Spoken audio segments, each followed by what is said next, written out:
अस्सलाम वालेकुम। आज का हमारा जो लेक्चर है उसके अंदर हम डिस्कस करने जा रहे हैं बियोलॉजी के 9th क्लास के चैप्टर नंबर 1 को। ठीक है, जो कि हमने प्रीवियस लेक्चर में डिस्कस किया था। आज उसका लेक्चर नंबर हमारे पास है 3। ठीक है, अब पिछले प्रीवियस लेक्चर में कुछ ब्रांचेस उसकी रह गई थी बियोलॉजी की, तो आज हम थोड़ा सा पहले उसे स्टडी करते हैं। ठीक है, अब हमारे पास है सबसे पहले नंबर पे ब्रांचेस। ठीक है, ब्रांचेस ऑफ बियोलॉजी।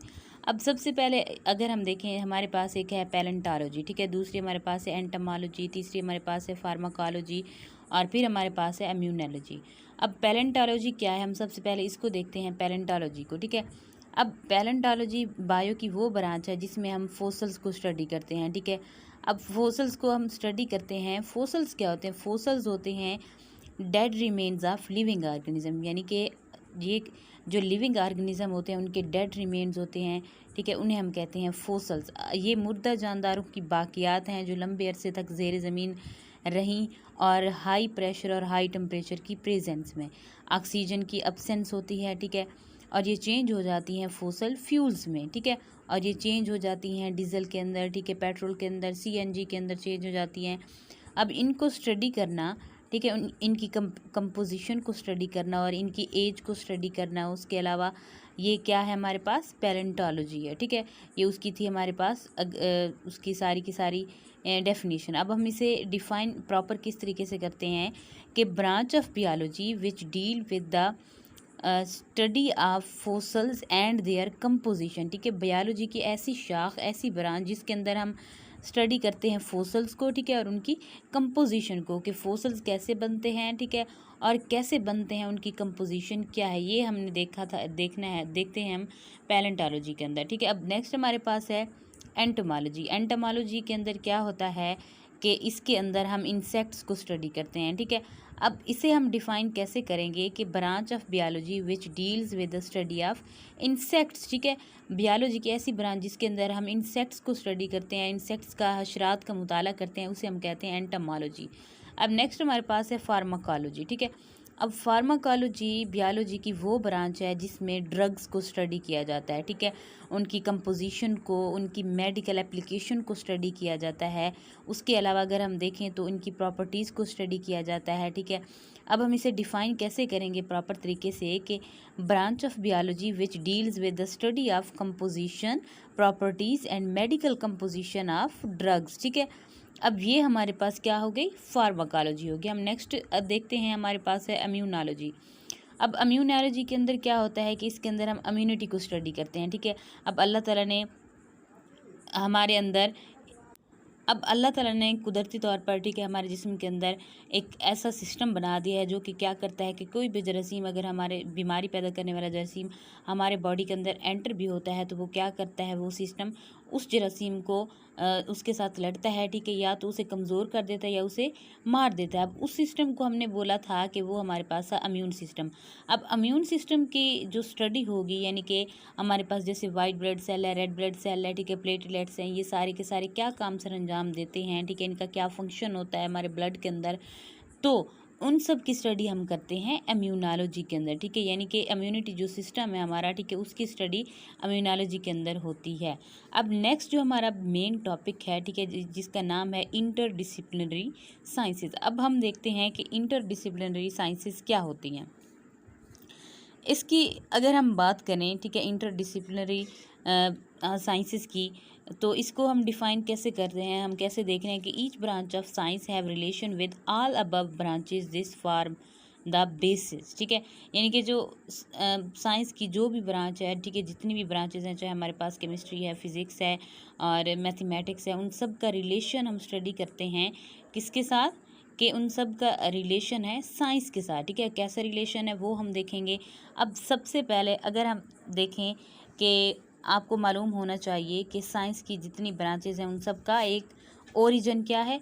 एक ओरिजिन है। ठीक है ना, ओरिजिन एक है। ठीक है, और वो सब साइंस की ब्रांचेज हैं और कहीं ना कहीं वो रिजेम्बलेंस रखती हैं, ठीक है, रिलेशन रखती हैं आपस में एक दूसरे के साथ। अब बियोलॉजी को जब दूसरी साइंस ब्रांचेज ऑफ साइंस के साथ हम कंबाइन करके पढ़ते हैं तो उसे हम कहते हैं इंटरडिसिप्लिनरी साइंसेस। अब सबसे पहले जो हमारे पास है इंटरडिसिप्लिनरी साइंस की ब्रांच, वो हमारे पास है कि बायोफिज़िक्स। ठीक है, अब फिज़िक्स के अंदर हम जो प्रिंसिपल्स इस्तेमाल करते हैं, जो एग्जाम्पल्स इस्तेमाल होती हैं, ठीक है, जो रूल्स एंड रेगुलेशंस इस्तेमाल होते हैं और हरकत को समझाने के लिए वही असूल हम क्या करते हैं कि लिविंग ऑर्गेनिज्म के अंदर यूटिलाइज़ करते हैं, या वही असूल जो या वही रूल्स लिविंग ऑर्गेनिज्म में यूटिलाइज़ होते हैं। अब ये क्या है हमारे पास, बायो फिज़िक्स है, ठीक है। हम इसे कैसे डिफ़ाइन करते हैं कि study of principles of physics which are applicable to biological phenomena, ठीक है।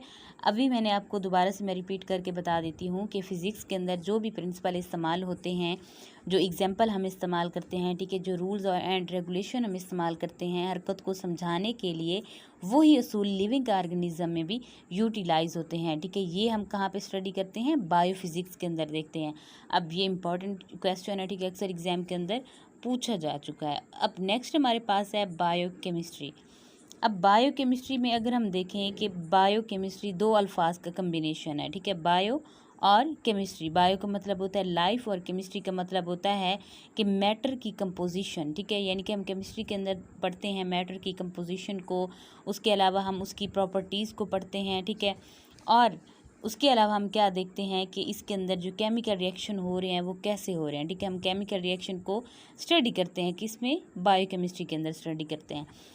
अब इसमें अगर हम देखें कि जिसके अंदर, अब बायोकेमिस्ट्री में क्या है कि जिसमें हम केमिस्ट्री को स्टडी करते हैं जिसका ताल्लुक जानदारों से है, ठीक है, उन केमिकल से, उन केमिकल प्रोसेस से है, उन एटम और मॉलिक्यूल से है जो कि लिविंग जो ऑर्गेनिज्म है उनकी बॉडी में पाए जाते हैं। ये हमारे पास क्या है, बायोकेमिस्ट्री है, ठीक है। उसके बाद नेक्स्ट हमारे पास जो ब्रांच है वो है बायोमेट्री, ठीक है। अब बायोमेट्री, इसको हम जो दूसरा नाम देते हैं वो होता है बायोमैथमेटिक्स, ठीक है, यानी कि इसे बायोमैथमेटिक्स भी कहा जाता है। अब बायोमेट्री कम्बिनेशन है दो लफ्ज़ों का, बायो का, और उसके बाद हमारे पास है मैट्री यानी कि मैथमेटिक्स का। बियोलॉजी का मतलब होता है कि लाइफ, और मैथमेटिक्स का मतलब होता है कि वी कैन से दैट कि अगर मैथमेटिकल टेक्निक और टूल्स को इस्तेमाल किया जाए बियोलॉजिकल फिनोमिना में, तो ये हमारे पास क्या होगी, बायोमेट्री होगी, ठीक है। तो बायोमेट्री को हम कैसे डिफ़ाइन करते हैं कि study of biological process using mathematical techniques and tools. अब ये था हमारे पास बायोमेट्री। नेक्स्ट हमारे पास जो ब्रांच है बायोजियोग्राफी।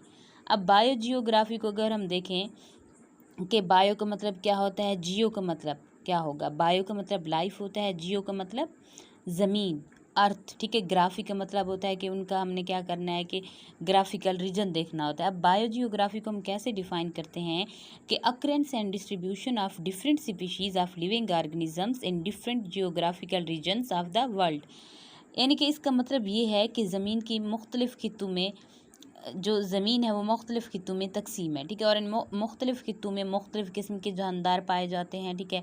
मिसाल के तौर पर इफ़ वी एनालाइज़ के पहाड़ी इलाकों में रहने वाले जानदार मुख्तलिफ़ हैं, वहाँ की वाइल्ड लाइफ भी मुख्तलिफ़ है, ठीक है, डिफरेंट है।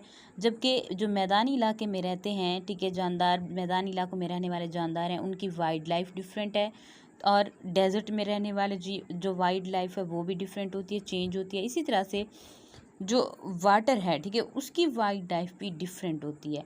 अब उसके अलावा अगर हम देखें कि जो फ्लाइंग बर्ड्स होते हैं हमारे पास, ठीक है, फ्लाइंग बर्ड्स की स्पीशीज़ भी डिफरेंट होती हैं। अब ये है सारी की सारी हम स्टडी कहाँ पे करते हैं, बायोजियोग्राफी के अंदर।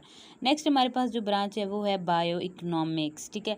बायो इकोनॉमिक्स क्या है कि study of living organism from economical point of view, के जिसके अंदर हम, यानी कि जो बायो इकोनॉमिक्स ऐसी ब्रांच है जिसके अंदर जानदारों की स्टडी की जाती है, लेकिन इकोनॉमिकल पॉइंट ऑफ व्यू से हम उसकी स्टडी करते हैं। तो ये थी इंटरडिसिप्लिनरी साइंसेज की ब्रांचेस, ठीक है। आई होप सो आपको समझ आ गई होगी। अगर समझ आ गई है तो काइंडली लाइक कीजिएगा, सब्सक्राइब कीजिएगा, और थैंक यू सो मच।